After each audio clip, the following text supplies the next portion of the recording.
L'Europe en 3 minutes, le podcast. Toute l'Europe vous propose de mieux saisir les enjeux et le fonctionnement de l'Union européenne en 3 minutes.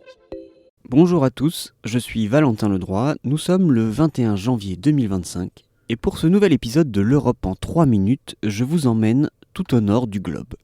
Nous allons parler d'un territoire grand comme 4 fois la France, le Groenland. Couvert à 85% de glace et peuplé d'à peine 55 000 habitants, soit la population d'une ville comme Vannes ou Laval, le Groenland suscite pourtant les convoitises. Depuis 1979, cette ancienne colonie danoise est une communauté autonome, mais constitutive du royaume du Danemark. Un statut qui lui confère des compétences en matière de fiscalité, d'économie ou d'éducation, et même de police et de justice depuis 2019. Le territoire reste néanmoins soumis à la Constitution et à la Cour suprême du Danemark. Et Copenhague conserve un pouvoir important en matière de politique étrangère ou de défense.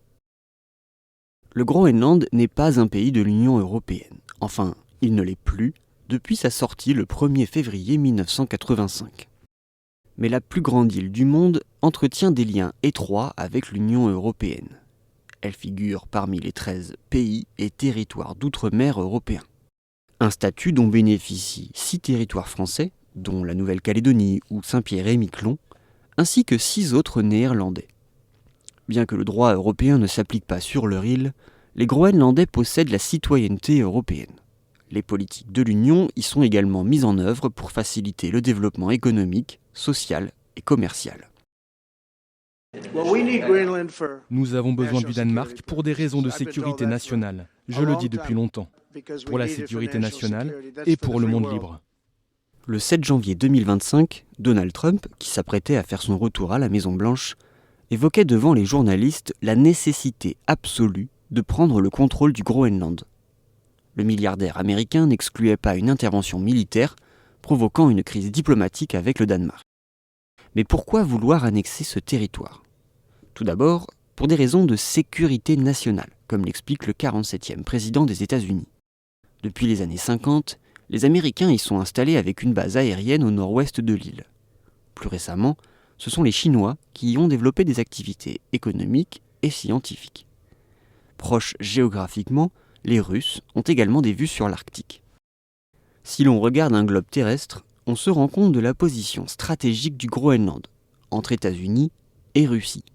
Constitué de glace, il est particulièrement touché par le changement climatique, en se réchauffant 2 fois plus vite que le reste de la planète.